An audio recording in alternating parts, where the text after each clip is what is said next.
Today I would like to talk about the psychological warning signs you may experience when you are involved with a narcissistic manipulator. And it doesn't necessarily have to be within an intimate relationship that you are having with one of them. This could be any type of situation, whether it's with friends or family, or even at your workplace. In fact, the first time I became aware of narcissistic abuse was at my workplace.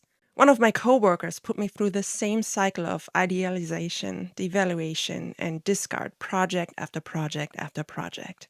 So, what are the psychological experiences and red flags to look out for that could be indicators of dealing with a narcissistic manipulator where you are at? Usually, the first sign you're dealing with a manipulator is that you will feel very, very confused. And while you might be able to label the confusion you're experiencing, you may still try to push it away or rationalize it, coming up with excuses or explanations as to why things are the way they are, or as to why your doubts and concerns seem to be unjustified to the point you end up gaslighting yourself.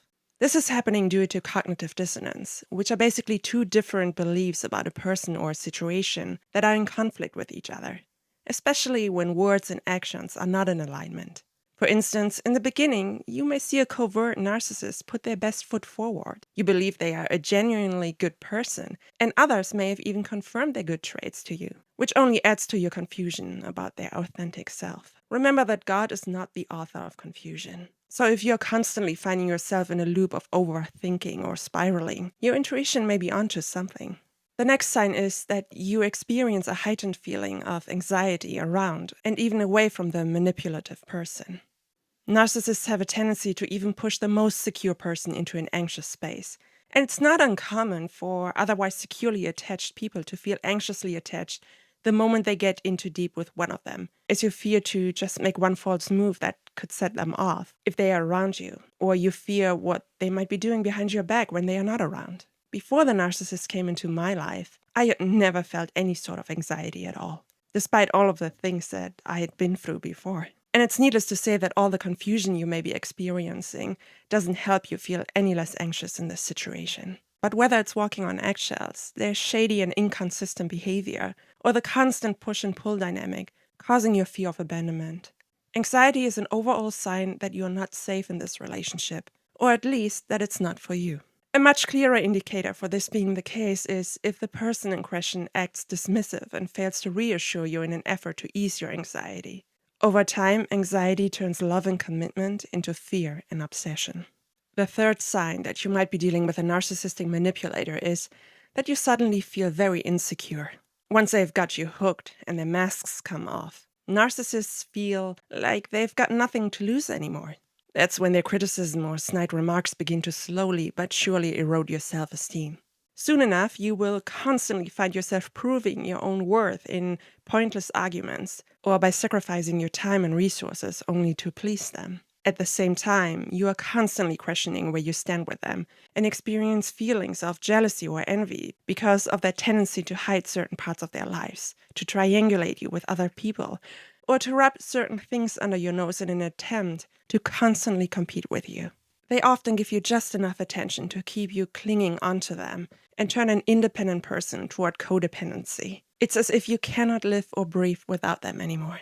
Next, you may experience a number of health issues starting from general mental exhaustion and feeling physically tired all the time, to brain fog or physical signs such as a lack of strength, stomach pain, and IBS, changes in your menstrual cycle or even in your outer appearance such as weight gain or weight loss, or a variety of skin conditions. Our skin is indeed one of the first indicators that something is completely going out of whack pertaining to our overall condition, including our mental health. Stress is a major factor when it comes to our overall well-being. Many victims of narcissistic abuse end up with autoimmune diseases due to all the stress they are being exposed to, heart conditions, or a fragile immune system that makes even a harmless cold feel like a never-ending nightmare. It's not uncommon for victims of narcissistic abuse to end up in mental institutions, while, in fact, we all know who the real patient should be. One way narcissists achieve emotional control over you is not just through conditioning and the slow erosion of your self-esteem, but also by feeling out past traumas and testing your existing triggers and boundaries in the initial stages of getting to know you. So the next sign is that you will feel triggered a lot and overly emotional, like you've never felt before. If you used to be a more calm and collected and more logical person, your moods and emotions are now running your decisions on autopilot. This often plays out in reactive behavior or the fight, flight, or freeze response when being triggered. If you find yourself reacting more than responding, you're most likely under the control of a manipulative person who attacks the weak spots in your nervous system. Next, you start neglecting not only yourself and your general self-care, but also other things and people in your life that were once a priority to you. Slowly but surely, your entire life starts revolving around the narcissist and only their needs and well-being. You begin to neglect the things that used to make you happy, such as your hobbies, family or friends, and your school or work obligations. It's not uncommon for victims to lose their jobs because they are suddenly lacking the focus to perform as expected. Remember that your home is also a reflection of your inner life. If your personal space starts looking like a mess, take a good look around and within, and ask yourself what may have changed to justify that. And my last point, you stop recognizing yourself when you look into the mirror. It's not uncommon that the neglect of yourself and the things that used to give you purpose and meaning ultimately lead to the loss of your own personality and identity.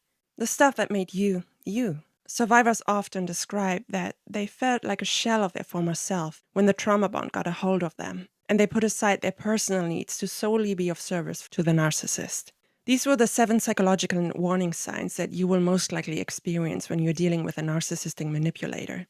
And once again, these changes do not only happen within intimate relationships.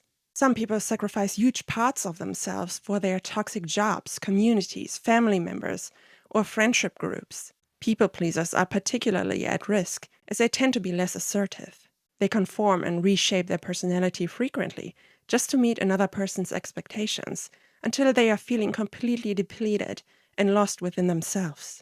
Remember that narcissistic abuse creeps in silently and insidiously, and it's usually recognized when it's already too late.